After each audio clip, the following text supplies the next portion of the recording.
মানুষের সবথেকে আদিম পেশা হল কৃষি। মূলত বেঁচে থাকার তাগিদ থেকেই মানুষ কৃষিকে পেশা হিসেবে নিয়েছেন। আমাদের বেঁচে থাকার জন্য যে রসদ তা কৃষকরাই যোগান দেন। ধূসর মেঘের ঘনঘটা বিস্তীর্ণ মাঠের উপর ভেসে বেড়ায়, ফলে ফসলের রং আরও প্রাণবন্ত দেখায়। কৃষকদের অগাধ নিষ্ঠার জীবন্ত সাক্ষী এই সীমাহীন সোনালী ধানক্ষেত, যা প্রত্যেকটি কৃষকদের মধ্যে গভীর অনুভূতি সৃষ্টি করে।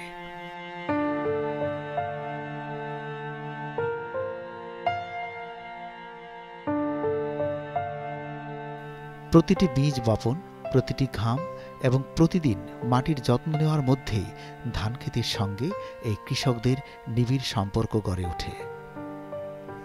তারা সেই মানুষ যারা সূর্যোদয়ের সাথে সাথে ওঠে এবং বিকেল গড়িয়ে সন্ধ্যা পর্যন্ত পরিশ্রম করে শুধুমাত্র সমৃদ্ধির প্রতিশ্রুতি নিয়ে। পুরনো বিকশিত ধানক্ষেতগুলি বলে দেয় একজন নিষ্ঠাবান কৃষকের অক্লান্ত পরিশ্রম, ভালোবাসার লালিত প্রতিচ্ছবি।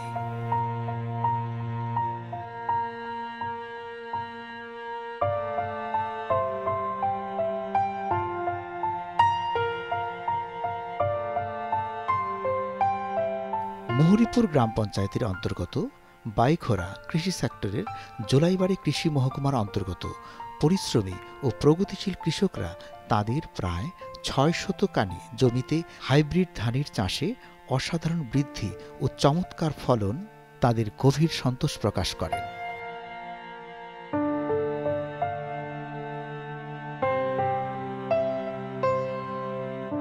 কি ধান চাষ করেছেন এবং আপনি কোত্থেকে সাহায্য পেয়েছেন সবগুলি আপনি বিস্তারিত বলুন। এই জমিতে হাইব্রিড ধান বিডব্লিউএফ থেকে এনেছি। এই হাইব্রিড ধানের নাম হলো JKR। প্রথমে ধান এনে কী হয়েছে চারা বসায়, এরপরে 9 ইঞ্চি বাই 9 ইঞ্চি লাইন করে চারাগুলি রোপণ করি। রোপণ করার পর দেখলাম ধানের মধ্যে পোকা মাকড়ে ধরেছে। তখন বিপ্লব অফিসে গিয়ে ওনাদের পরামর্শে ওষুধপত্র এনে জমিতে স্প্রে করে দিই। তারপর দেখা গেলো কিছুদিন পরে এই পোকামাকড় ছেড়ে ধানের গ্রোথ অনেক বড় হইতেছে। এরপরে 100 দিনের মধ্যে এই ধান কাটা হয়। আপনি কতটুকু জায়গার মধ্যে এই চাষ করেছেন? 3 কানি জায়গার মধ্যেই চাষ করেছি। এই 3 কানি জায়গার মধ্যে এই হাইব্রিড ধান চাষ করার জন্য আপনি কি পরিমাণে বীজ আপনি এই অফিস থেকে পেয়েছেন? 3 কেজি ধান অফিস থেকে পেয়েছি। 3 কেজি থেকে 3 কানি হয়, মানে প্রতি কানিতে 1 কেজি করে। বীজগুলোকে কিভাবে আপনি তৈরি করেছেন ধান চাষের জন্য? বীজগুলোকে প্রথমে জলে ভিজানো হয়েছে। ভিজানোর পর কিছুদিন রাখার পর এটা অঙ্কুর এসেছে। অঙ্কুর আসার পর এটা জমি চাষ করে জমির মধ্যে ফলানো হয়েছে লুল করে। এই ধানগুলি চাষ করার সময় জল নিষ্কাশনের ব্যবস্থা আপনি কিভাবে করেছেন? তো সরকারি স্কিম আছে, ওইখান থেকে জল পর্যাপ্ত পরিমাণে আমরা পেয়েছি। আপনার সঙ্গে আপনি কতজন আরও কৃষককে নিয়েছেন? আরও 4 জন কৃষককে নিয়েছি। ধানগুলি মাঠ থেকে নিয়ে মেশিনের মাধ্যমে ধানগুলি লোয়া হয়। লয়ে এই ধানগুলি সরকারের কাছে বিক্রি করি। এই চাষ করে আপনি কি সফলতা পেয়েছেন? সফলতা পেয়েছি চাষ করে। আগামী দিনে আপনি এই চাষ করে মানে আপনার জমির মধ্যে কি অন্য ধান চাষ করতে চান নাকি হাইব্রিড ধান চাষ করতে চান? হাইব্রিড ধান চাষ করতে চাই, যেহেতু এটা দ্বিগুণ পরিমাণে ফসল হয়েছে। আপনার মতো যারা অন্য কৃষক আছে তাদেরকে আপনি কি বলবেন? ওই ধান করার জন্য আমি বলবো যে এই ধান করলে দ্বিগুণ পরিমাণে ফসল উৎপন্ন হবে এবং সরকারের কাছে বিক্রি করে অনেক পয়সা পাওয়া যাবে।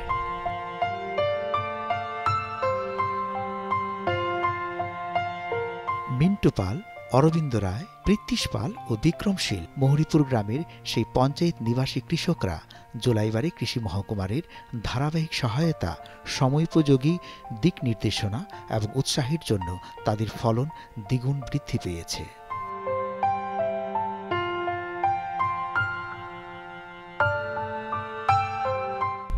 এই জমিতে আপনি কি ধান চাষ করেছেন?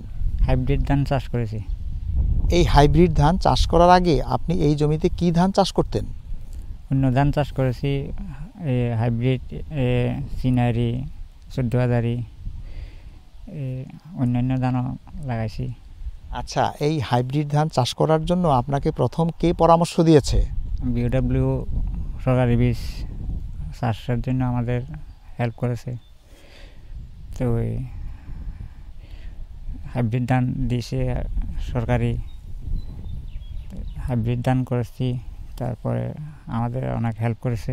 এই হাইব্রিড ধান যে চাষ করেছেন তার জন্য আপনাকে সরকার তরফ থেকে কোনো আর্থিকভাবে সাহায্য করেছে না বীজ দিয়েছে? বীজ দিয়েছে, ওষুধ, সার, ওষুধ সব কিছু দিয়েছে। ওষুধও দিয়েছে। হ্যাঁ, টাকাও দিয়েছে। 3 কেজি বীজ দিছে, 3 কেজি বীজ দিয়ে 3 কানি লাগাইছি। প্রশিক্ষণ দিয়েছে, সার ওষুধ দিয়ে জ্বালা হয়ে গেলে গেছে। তারপরে 16 দিনে রোয়ার জন্য 16 দিনে লাগাইছি। তারপরে লাইন ধরি লাগাইছি দোনোদিকে 8 ইঞ্চি বাই 8 ইঞ্চি। আচ্ছা, এই ধানটা যখন চাষ করেছেন আপনি, আপনার কতদিনে এটার ফলন পেয়েছেন? 90 থেকে 100 দিনে পেয়েছি।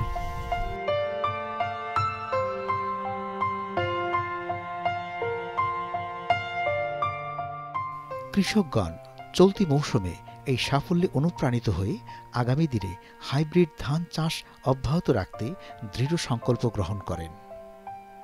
তাদের কাছে অধিক উৎপাদন ও সমৃদ্ধির একটি আশাব্যঞ্জক পথ হিসাবে প্রতীয়মান হয়েছে।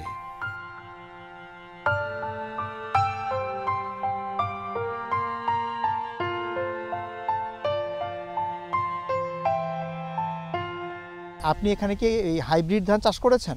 হ্যাঁ, হাইব্রিড ধান চাষ করেছি। এই হাইব্রিড ধান চাষ করে আপনি কি উপকৃত হয়েছেন? হ্যাঁ, উপকৃত হয়েছি। আপনি কতটুকু জমিতে হাইব্রিড ধান চাষ করেছেন? 1 কানি। 1 কানিতে চাষ করে আপনি কি পরিমাণ ফলন পেয়েছেন? 60 কাটার মতন পেয়েছি। আচ্ছা, এই ধানগুলো এখন আপনি কোথায় নিয়ে যাচ্ছেন? এটা সরকার নিয়ে যাচ্ছে। এই ধানগুলি প্রসেস করে এখন সরকারকে দিয়ে দেবেন। আচ্ছা, আগামী দিনে কি আপনার এই ধান চাষ করতে আরো উৎসাহী? আরও উৎসাহী। আপনি আগামী দিন আর কতটুকু জমির মধ্যে এই ধান চাষ করতে চান? আরও 2 কানি।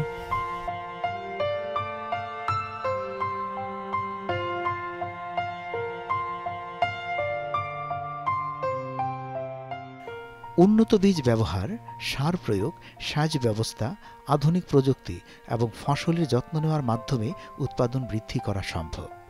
উন্নত বীজ রোগ এবং পোকামাকড়ের প্রতি বেশি প্রতিরোধ ক্ষমতা রাখে। ফসলের জন্য প্রয়োজনীয় সার ব্যবহার করলে মাটির উর্বরতা বৃদ্ধি পায় এবং ফলন বাড়ে। নিয়মিতভাবে আগাছা পরিষ্কার করা, রোগ ও পোকামাকড়ের হাত থেকে ফসল রক্ষা করা এবং মাটির স্বাস্থ্য রক্ষা করার মাধ্যমে ফলন বাড়ানো যায়, তাই প্রমাণ করে দিলেন মৌরিপুর গ্রাম পঞ্চায়েতের কৃষকরা।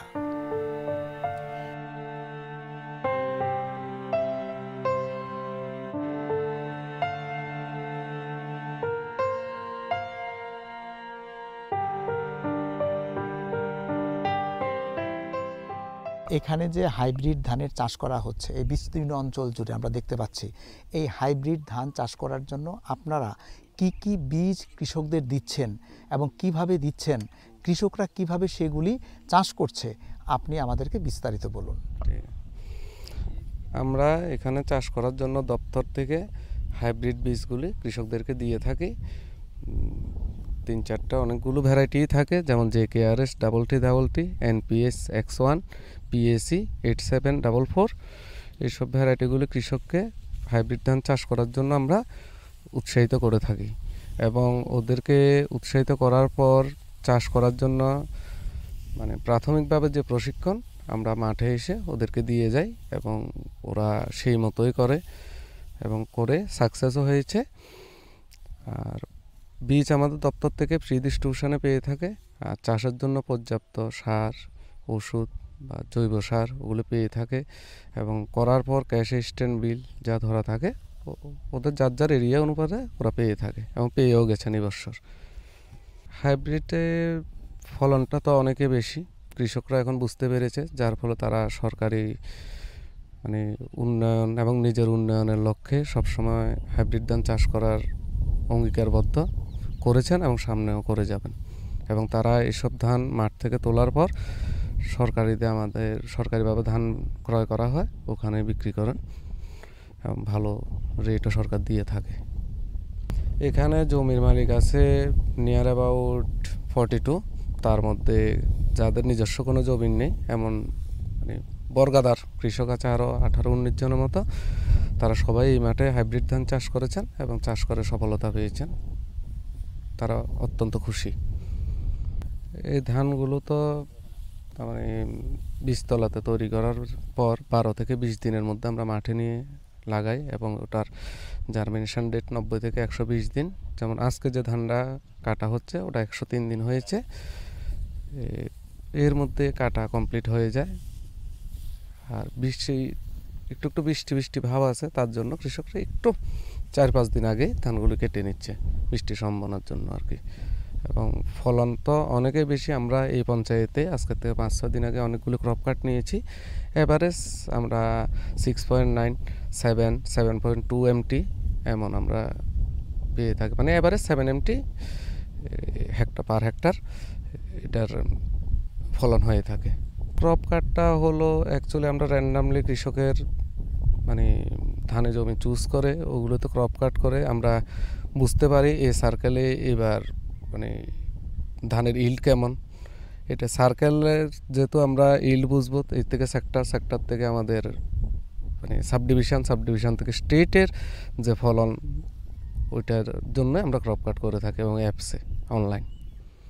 হ্যাঁ, আমরা হাইব্রিড চাষ শুরুর আগে আমরা পাড়া ভিত্তিক বা ওয়ার্ড ভিত্তিক একটা প্রশিক্ষণ শিবির করে থাকি এবং সামনের দিনে আরও করার ইচ্ছা আছে। যারা প্রান্তিক কৃষক, ক্ষুদ্র কৃষক, তাদেরকে আমরা সবসময় বলে থাকি তোমরা অবশ্যই হাইব্রিড ধান চাষ করবে। লোকাল ভ্যারাইটির থেকে অনেক বেশি ইল্ড হয়। এতে কৃষকের জমির পরিমাণ কম থাকলেও ওরা অন্তত মানে ফলনটা বেশি পেয়ে লাভবান হয়ে থাকে। এবং লাভবান হওয়ার ক্ষেত্রে আমাদের দপ্তর তো আছেই। আমাদের দপ্তর থেকে সার, বীজ, ওষুধ এবং ক্যাশ স্ট্যান্ড বিল সবগুলোই পেয়ে থাকে। এতে কৃষক স্বাবলম্বী হয় এবং চাষ করার পর তারা নিজের ঘরের ধান রেখে আর উপরন্তু যে ধান থাকে আমরা তাদেরকে পরামর্শ দিয়ে থাকি অবশ্যই, যাতে তারা সরকারের কাছে ওই ধান বিক্রি করে বাজারে অসাধু ব্যবসায়ীর কাছে বিক্রি না করে।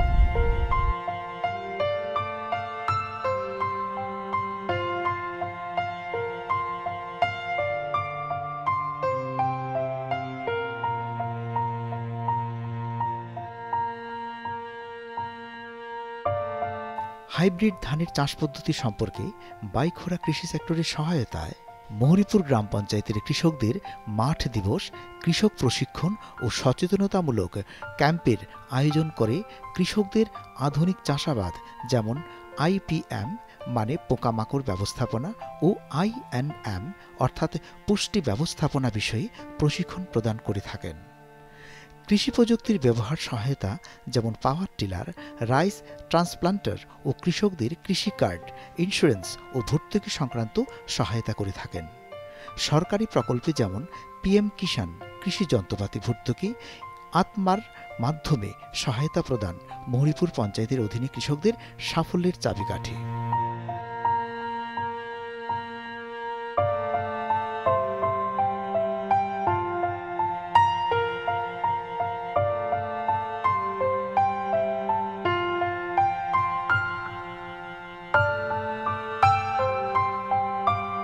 এই হাইব্রিড ধান চাষ করার জন্য আপনি কি কি ধান এনেছেন এবং অফিস থেকে আপনাকে কিভাবে সাহায্য করেছে আপনি বিস্তারিত বলুন। আমাদের অফিস থেকে নতুন বীজ ধান দিয়েছে, এমনকি সার, ওষুধ সব কিছু দিয়েছে, এমনকি ওষুধ সব কিছু দিয়েছে। আপনি এই বীজগুলো এনে প্রথম কি করেছেন, কোন পদ্ধতিতে আপনি এখানে ধান চাষ করেছেন? এখানে আমি প্রথম আগে বীজতলা রেডি করি জায়গা, এরপরে আমি এটা ধান রোপণ করি জমিতে নিয়ে। এরপরে এটা আমি অফিসারের মতন কথা মতন আমি সব কিছু সার, ওষুধ সব কিছু সময় মতন আমি প্রয়োগ করি। এই ধানটা চাষ করার মানে যখন বীজ বপন করেছেন তার কতদিন পরে এটা ফলন এসছে? 3 মাস পরে। কতটুক জমিতে আপনি এই বীজ বপন করেছেন? 3 কেনিতে। 3 কানি জমিতে করেছেন। এই 3 কানি জমিতে চাষ করার জন্য আপনি কি পরিমাণে বীজ পেয়েছেন? 3 কিলো। 3 কিলো বীজ পেয়েছেন। আচ্ছা, এই ধান চাষ করার সময় কোনো সমস্যার সম্মুখীন হয়েছেন আপনি? এরকম সমস্যা হলে আমরা অফিস কক্ষ থেকে আমরা জিজ্ঞাসাবাদ করে আমরা ওষুধ প্রয়োগ করেছি।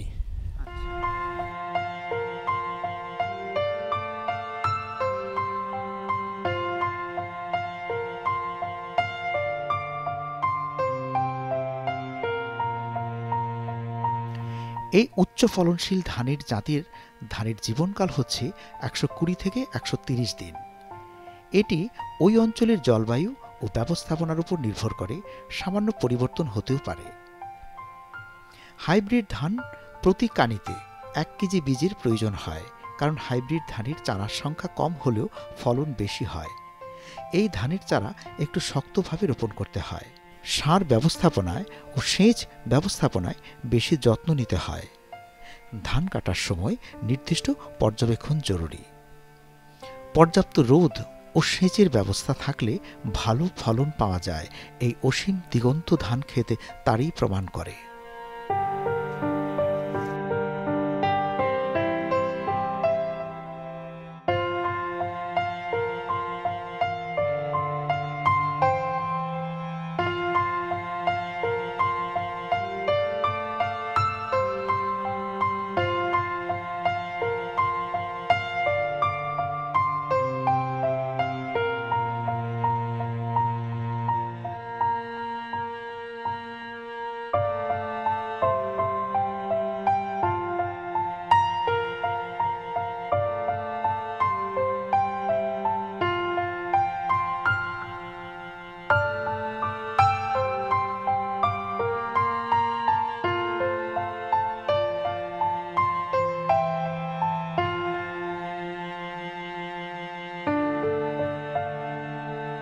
মাঠের সোনালী ধানগুলোর একটা নির্দিষ্ট সময়ে ক্রপ কাটিং করে 10x5 মিটারের মধ্যে পুরনো ফসলটাকে কেটে ঝাড়াই মাছাই করে তারপর নির্ধারণ করা হয় প্রতি হেক্টরে কতটুক ফলন হয়েছে।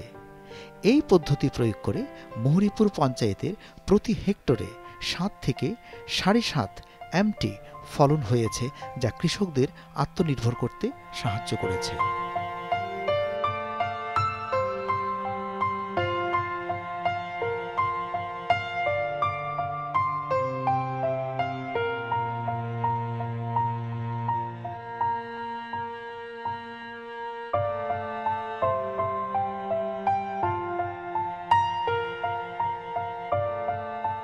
এই যে হাইব্রিড ধান চাষ করছেন, এখানে কি পদ্ধতিতে কিভাবে হাইব্রিড ধান চাষ করছেন, কোন কোন হাইব্রিড ধান চাষ করছেন এবং কৃষকরা কিভাবে উপকৃত হচ্ছে, আপনি যদি আমাদেরকে বিস্তারিত বলেন। নমস্কার সবাইকে। প্রথমত আমি রাহুল দাস, আমি বাইকরা এগ্রি সেক্টর অফিসার। তো এখানে আমাদের দপ্তর ত্রিপুরা সরকার প্রত্যেক বছর কৃষি সরকার প্রত্যেক বছর আমাদের কৃষকদেরকে সুবিধার্থে হাইব্রিড ধান দিয়ে থাকে। ওই হাইব্রিড ধানের বিভিন্ন ভ্যারাইটিস থাকে, যেমন JKRH, NPH1, তারপরে PSC, সিনজেন্টা। তো যে কোম্পানি ভ্যারাইটি কোম্পানি ওয়াইজ এটা প্রত্যেক বছর ফিক্স থাকে না। যখন যেই ইয়ারে যেটা ভালো প্রোডাকশন হয়, যখন ধরুন না এই বছর আপনারা গভর্নমেন্ট আমাদের JKRH ভ্যারাইটি একটু ভালো প্রমোট করেছে, কারণ এটা লাস্ট টাইম ভালো ইল্ড পেয়েছিল। JKRH ভ্যারাইটিটা একটা অনেকটি অ্যাডভান্টেজ আছে তুলনামূলক আপনাদের, যে JKRHটা মানে খুবই শর্ট ডিউরেশন আপনাদের হয়। তারপর আপনার পোকামাকড় থেকে রেজিস্ট্যান্ট আছে, ডিজিজ থেকে রেজিস্ট্যান্ট আছে। তারপরে তারপরে গ্রিন ওয়েটটা আমাদের যেটা গ্রিনের ওয়েটটা হয় এটা খুব ভালো হয়, খুব বেশি হয়। তারপর মানে ইল্ডও অনেক বেশি হয়। আপনাদের রেগুলার হাই ইল্ডিং ভ্যারাইটি যেগুলো আছে ওগুলোর তুলনায় হাইব্রিডের ইল্ড অনেক বেশি হয়। JKRH variety normal around 7 to 7.5 MT আপনাদের পাওয়া যায় প্রতি হেক্টরে। তো এছাড়াও JKRH জেনেটিক এবিলিটির খুব ভালো, জিন ওগুলার যেহেতু সিলেকশন করে জিন এইসব বিভিন্ন ভ্যারাইটিস ভালো সুপিরিয়ার ভ্যারাইটিস থেকে এইসব সিলেকশন হাইব্রিড ভ্যারাইটি তৈরি হয়। তো এইসব মানে মিলিয়ে মানে একটা ভালো একটা ভ্যারাইটি বলতে পারেন JKRH, যেটা আমাদের গভর্নমেন্ট সাপ্লাই করছে। যেটা এই যে আপনি হাইব্রিড ধানটা বললেন, এটা চাষ করার জন্য আপনাদের কৃষকদেরকে কিভাবে আপনারা প্রশিক্ষণ দিয়ে থাকেন? হাইব্রিড ধান করুন, আপনি লোকাল ধান করুন, যে কোনো ধানই করুন, প্রসিজার সেমই কিছুটা। বাট হাইব্রিডের ক্ষেত্রে কিছুটা একটু লক্ষণ করতে হয়, যেটা হলো লাইন সুইং করতে হয়। লাইন সুইং করতে হয় উইথ প্রপার স্পেসিংটা যদি ভালো না হয়, হাইব্রিড ধানটা তো ছড়ায় বেশি, তো স্পেসিংটা ভালো না হলে আপনার প্রোডাকশনটা ভালো হবে না। হাইব্রিডের জন্য আমরা নর্মালি ICM স্কিমে আমরা কৃষকদেরকে বলি যে আপনারা লাইন সুইং করুন। লাইন সুইং করলে এটা অনেক অ্যাডভান্টেজ আছে। আপনার যদি লাইনে যদি ধানটা সুইং করেন, আপনার ইন্টারকালচারাল অ্যাক্টিভিটি যেটা হয়, যেটা ধানের আগাছা জন্মায়, এসব কিছু পরিষ্কার করতে খুব ভালো একটা হেল্প হয় আর কি। তার জন্য আমরা লাইন সুইং করতে একটা হেল্প করে থাকি যেটা। আর তাছাড়াও আমাদের গভর্নমেন্টের ত্রিবর্ষক একটা স্কিম আছে ICM MICMP, ওই স্কিমের আন্ডারে আপনার যদি লাইন সুইং, যে কোনো কৃষক যদি লাইন সুইংয়ে কাজ করে বা ধান লাগায়, ওর জন্য আপনারা ওই ক্যাশ অ্যাসিস্ট্যান্ট পায় ওই জিনিসটা। তো তাহলে কৃষকদের সুবিধার্থে এই জিনিসটা করা হয় আর কি। আচ্ছা, আপনি যে বললেন যে গভর্নমেন্টের স্কিম আছে, এই স্কিমের আন্ডারে আপনার এই সেক্টরে কতজন কৃষক এখানে সুযোগ পেয়েছে? এখানে আমার সেক্টরে তো প্রায় 8-9টা পঞ্চায়েত, গ্রাম পঞ্চায়েত আছে। এখানে মরিপুর RF 2টা পঞ্চায়েত, দুটোটা মিলে প্রায় 120 হেক্টরের মতন আমাদের এরিয়া আছে হাইব্রিডের আন্ডারে। এর মধ্যে 40-45 জন কৃষক আমাদের এখানে আছে। তাছাড়াও কৃষক মানে আমাদের বাইকোরা সেক্টরের আন্ডারে আমাদের ধানটা মরিপুরই সবচেয়ে বেশি ফেমাস, এটা লিডিং বলতে পারেন। মরিপুর RF ওয়েস্ট চরকবাই, যেটা আমার এরিয়াতে, ওইগুলো মানে ওই জায়গাগুলো মানে বেশিরভাগ ধানের জন্যই ফেমাস আর কি, বিখ্যাত আর কি। সবসময় তারা মানে রেগুলারলি তিনও সিজনে আপনার ওরা ধান করে আসছে। তার জন্য ধান করার পর তার মধ্যে সুযোগ সুবিধা আছে, জলের সেচের খুব ভালো সুযোগ সুবিধা আছে। আমাদের LI স্কিমগুলো খুব ভালোভাবে ওয়েল মেনটেন করে চলা হচ্ছে। ফ্লাডের পরে কিছুটা ক্ষতি হয়েছিল, বাট তাছাড়াও মানে MI দপ্তর খুব তাড়াতাড়ি এটাগুলো সারিয়ে দেওয়া হয়েছে। JKRH না, এটা না যে JKRH সবাইকে দেওয়া হচ্ছে। আমরা ত্রিপুরা গভর্নমেন্ট সবাইকে ডিফারেন্ট ভ্যারাইটি দেওয়া হয়। ভ্যারাইটি মানে মেইন হলো হাইব্রিডের ভিতরে ডিফারেন্ট ভ্যারাইটি থাকতেই পারে। ডিফারেন্ট ভ্যারাইটি মানে JKRH, NPH, PAC, সিনজেন্টা, ওইগুলো বিভিন্ন কোম্পানি দ্বারা বিভিন্ন ভ্যারাইটি বের করা হয়। তো ওই জন্য ত্রিপুরা গভর্নমেন্টও প্রত্যেক বছরই বিভিন্ন ভ্যারাইটি দেওয়া হয়, কারণ ওরাও টেস্ট করে গভর্নমেন্টও। JKRH যদি ভালো প্রোডাকশন হয় এই বছর, নেক্সট অবভিয়াসলি তারা JKRH দেবে। তো ওটা ডিপেন্ড করে লাইক কোনটা ভালো প্রোডাকশন হয়। বাট তুলনামূলক কম্পারেটিভ সবগুলোই সেম, হাইব্রিড ক্যাটাগরি আন্ডারে আসে, সবগুলো ইল্ডও ভালোই মোটামুটি সেমই থাকে, একটু বেশি ডিফারেন্স পাওয়া যায় না। ছোট মাইনর ডিফারেন্স যদি পাওয়া যায়, একটু ইল্ড ডিজিজ রেজিস্ট্যান্স যদি ভালো থাকে বা একটু পোকামাকড় থেকে একটু যদি ভালো থাকে, এটাই আর কি। এছাড়া কোনো সেরকম মেজর ডিফারেন্স নেই হাইব্রিড ভ্যারাইটির প্রতি। সাধারণত হাইব্রিডে খুব কমই পোকামাকড় আক্রান্ত হয়, যদিও হয়ে থাকে তারপরেও আমরা ওষুধ যে স্প্রে দেওয়া হয়, টাইমলি স্প্রে দেওয়া হয়, সব কিছু করা হয়। এই জন্য মানে পোকামাকড় রেজিস্ট্যান্সটা কিছুটা তুলনায় অন্য ধানের তুলনায় অনেকটাই বেশি রেজিস্ট্যান্সটা। তো এই জন্য সাধারণত ওষুধের এত বেশি দরকার হয় না। আর যদিও দরকার হয়, আমাদের গভর্নমেন্ট সরকার রীতিমতো ওষুধ দিয়ে যাচ্ছে, কৃষকদের আমাদের বেনিফিট করে যাচ্ছে। না সেরকম সতর্কতা কিছু নেই, বাট ওই লাইন সুইং যেটা বললাম, লাইন সুইংটা একটু মাস্ট, এটা হলে একটু ভালো হয়। কারণ হাইব্রিডের প্রোডাকশন বেশি, আপনাকে বললাম গ্রেন ওয়েটটাও বেশি হয়, গ্রেনের দানাগুলো ওটা ওয়েটটা একটু ভারী হয়, বড় হয়, তো ওটা স্প্রেড হয় বেশি। যদি স্প্রেড হয় মানে তার একটু জায়গা দরকার ওদের, মানে জায়গা না হলে হয় না। আর তাছাড়া হাইব্রিডে তুলনামূলক নিউট্রিয়েন্ট যেটা ইউরিয়া, আপনার সার, যে কোনো সার হয়, ওটাও খুব কম লাগে আর কি। আর এই জন্যই প্রোডাকশনটা ভালো হয় আর কি। তাছাড়াও মানে আপনি কিছুটা বলতে পারেন, কিছুটা সার, এটা মানে যতটুকুই সার দরকার হয় এটা আমরা সরকারি দিয়ে থাকি আর কি। আর নর্মালি ভালো যেটা গুড যদি হয়, যেটা মানে 20 থেকে 25 গ্রাম যদি হয় তো ভালো হয় আর কি। একটু ওয়েটটা আর কি, গ্রেন তো অনেকেই থাকতে পারে, বাট নর্মালি জেনারেল ওয়েটটা একটু বেশি হয় তাহলে ভালো হয় আর কি। এত বেশিও না যে এটা ঢলে পড়ে যাবে, বাট মোটামুটি জেনারেল একটা ওয়েট আর কি। ওইটাও খুব ভালো থাকে, মানে যেটা বলতে গেলে তুলনামূলক নর্মাল যেটা আমরা 4 থেকে 5 টন পাওয়া যায় প্রতি হেক্টরে যদি তুলনা করি। আর হাইব্রিডে আপনাদের 7.5 এটা মিনিমাম এটা পাওয়া যায়, যেটা কমনলি যদি আরও ভালো করে প্রোডাকশন করতে থাকে আরও বেশিও পাওয়া যায়, অনেক সময় রেকর্ডও বেশি। ওইটাও আবার ভ্যারাইটি ক্ষেত্রে একটা ডিফারেন্স আছে, JKRH একটু ভালো দেয়, অনেক সময় NPH একটু ভালো দেয়, এটা ডিফারেন্ট আর কি। এটা আবার নিচে ম্যানেজমেন্ট স্কিলের উপরে আছে আর কি। তাছাড়া হ্যাঁ, ইল্ডে অবভিয়াসলি ডিফারেন্স থাকবে আপনাদের। আমাদের কৃষক আগে যেটা চাষ করতো, সরকারের যখন হাইব্রিড ইন্ট্রোডাকশন করেছে, তার আগে আপনারা কৃষক আমাদের HYB সিড যেটা বলা হয় হাই ইল্ডিং ভ্যারাইটি, ওটা চাষ করতো। ওইটা বলতে এক ধরনের কৃষকরা লোকালভাবেই তারা কালেক্ট করতো, বা এই বছর তারা ধান লাগিয়েছে, ওই বছর সিডটা সংরক্ষণ করে রাখে, নেক্সটটা আবার ওইটাই করে আর কি। তো ওইটাতে মানে আপনাদের জেনেটিক ইউনিফর্মিটিটা কমেছে। জেনেটিক ইউনিফর্মিটি বলতে একটা ফিল্ড থেকে আবার সেম ধান লাগাচ্ছে পর ওইটার ইয়েটা কমে যায় আর কি। শক্তি এটা যেটা বলে এটা কমে যায়। তো হাইব্রিডের ক্ষেত্রে হাইব্রিড এক সিজন, এটা মানে আপনি সিডটা এই সিজনে লাগাতে হবে, নেক্সট সিজন যে আপনার এটা অকেজ হয়ে যাবে। হাইব্রিডে এই জন্য এটা হাই ইল্ডিং ভ্যারাইটি আর কি। এটা হলো HYB, যেটা HYB থেকে অনেক বেশি, হাইব্রিডটা অনেক বেশি প্রোডাকশন বেশি, কারণ ওইটা হাইব্রিডটা চুজ করা হয় 2-3টা প্যারেন্টের ক্রসিং মিলিয়ে। আমি একটা ধান চুজ করলাম, আর একটা ধান চুজ করলাম, যে আমি একটা ধানের যদি হাই ইল্ডিং ভ্যারাইটি থাকে, যদি মনে করেন এটা এই ধানের ক্ষমতা আছে বেশি প্রোডাকশন দেওয়া, তো আমি একটা ধান চুজ করবো এটা হাই ডিজিজ রেজিস্ট্যান্স। তো দুইটাকে ক্রস করে আমাদের হাইব্রিড ভ্যারাইটিটা আসে। তো মানে আপনি 2-3টা ধানের ক্রস করে মানে অনেকগুলো ক্যারেক্টার আপনার একটা হাইব্রিড ধানে পাওয়া যায়। এই জন্য হাইব্রিডটা খুবই ভালো আর কি। ত্রিপুরা সরকার খুবই রীতিমতোই উৎসাহ দিয়ে আসে আপনার যদি কোনো কৃষক যদি হাইব্রিড ধান করে, ওদেরকে তো আপনাদের প্রথমেই ফ্রি সিড ডিস্ট্রিবিউশন করা হচ্ছে। তারপর রীতিমতো আমাদের বিএলডব্লিউ স্যার আমরা রীতিমতো ফিল্ড ভিজিট করে দেখছি, যদি দেখি কোনো ডিজিজ আক্রমণ হয় বা কোনো পোকামাকড় আক্রমণ হয়, আমরা ওষুধ দিয়ে যাচ্ছি। তাছাড়াও ওরা প্রতি কানিতে প্রতি হেক্টরে ওদের আমরা ধরা থাকে, এই জন্য সার, ইউরিয়া, SSP যেটা সব কিছু পেয়ে থাকে। তাছাড়াও মানে ক্যাশ অ্যাসিস্ট্যান্ট যেটা বলে আমরা আর্থিক অ্যাসিস্ট্যান্ট, ওটাও পেয়ে থাকে। ওটাও প্রতি হেক্টর অনুযায়ী বিভিন্ন ইয়ারে বিভিন্ন গভর্নমেন্ট ডিসাইড করে আর কি। তাছাড়া কৃষকের কোনো সমস্যা নেই বলতে, যদি মনে করে কৃষকরা এটা ধানটা বিক্রি করবে, আমাদের সরকারই ধানটা কিনে নেয়। লাস্ট আমি 23 টাকা প্রতি কেজিতে আমরা কেনা হয়। তো ওই জিনিস এবারও মনে হয় সেম, যদিও চেঞ্জ হয়নি, যদি চেঞ্জ হলে তো হবে। তো কৃষক আমাদের গভর্নমেন্টের সবচেয়ে হাইয়েস্ট পেইড যেটা বলা হয়, সবচেয়ে বেশি দাম এটাই আমাদের গভর্নমেন্টই দেয়। তো যাতে গভর্নমেন্ট চায় যাতে গভর্নমেন্টের কৃষকেরা বিক্রি করে গভর্নমেন্টের কাছে, কারণ গভর্নমেন্ট আবার ওন সাপ্লাই করবে আবার রেশনের থ্রুতে আর কি।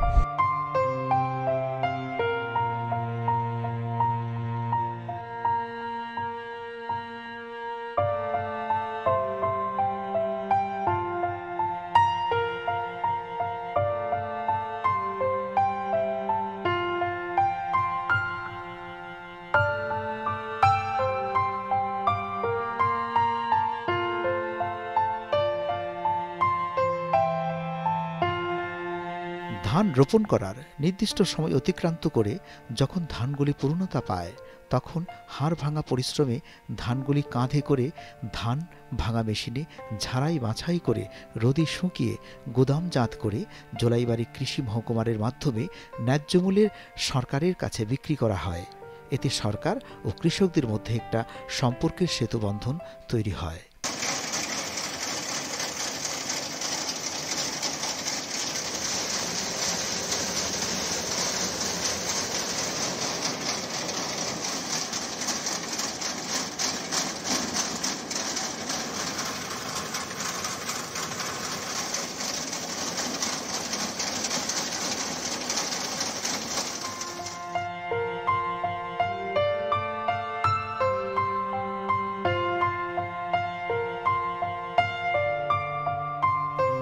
রবি মৌসুমে ধান চাষ করলে ফলন ভালো হয়, যা কৃষকদের জন্য লাভজনক।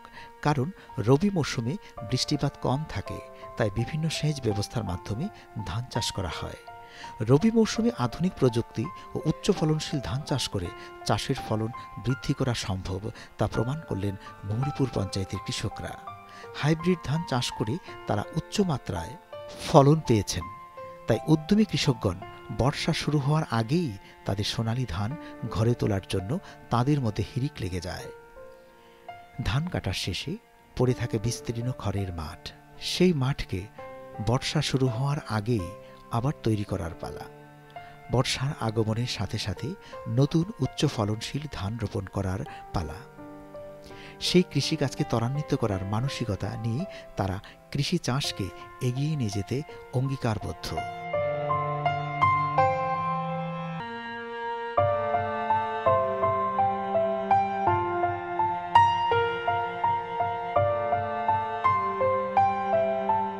কৃষি দর্শনে এই রকম কৃষি চাষ পদ্ধতি দেখতে চোখ রাখুন ডিডি ত্রিপুরার পর্দায়।